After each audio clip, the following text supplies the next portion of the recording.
La definición de módulo o valor absoluto de un número es un poquito difícil de entender, porque muchos confunden el opuesto de un número con un número negativo.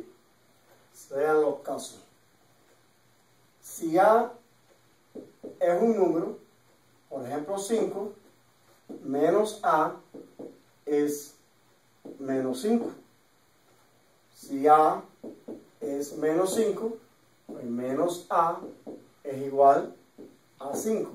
Es decir, que no siempre menos A es negativo.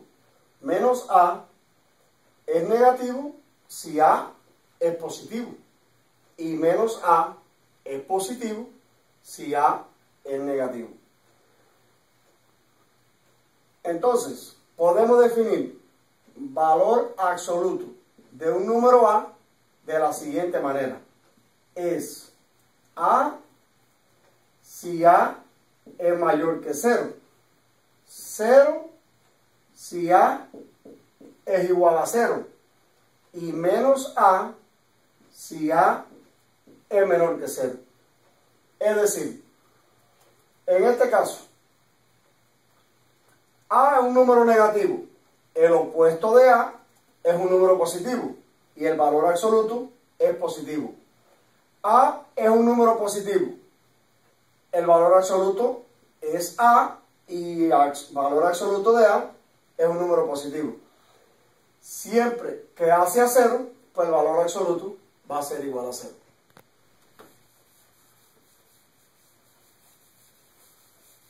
Veamos algunos ejemplos. Si A es 3, valor absoluto de A es valor absoluto de 3, que es igual a 3. Si A es igual a menos 2, valor absoluto de A es igual a valor absoluto de menos 2, y eso sería igual a 2.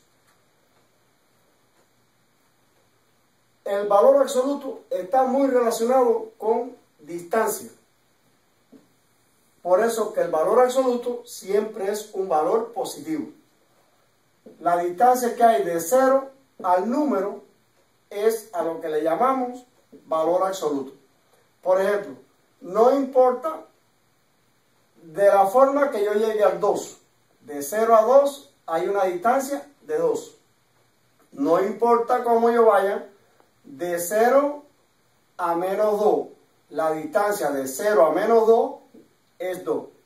Es decir, si esto lo pudiéramos transferir a millas, si yo estoy en un punto y recorro 2 millas hacia un lugar, es lo mismo que si recorro 2 millas en el sentido opuesto. No podemos decir más 2 millas menos 2 millas. En conclusión, recorrí 2 millas. Esa es una de las aplicaciones que tiene el valor absoluto.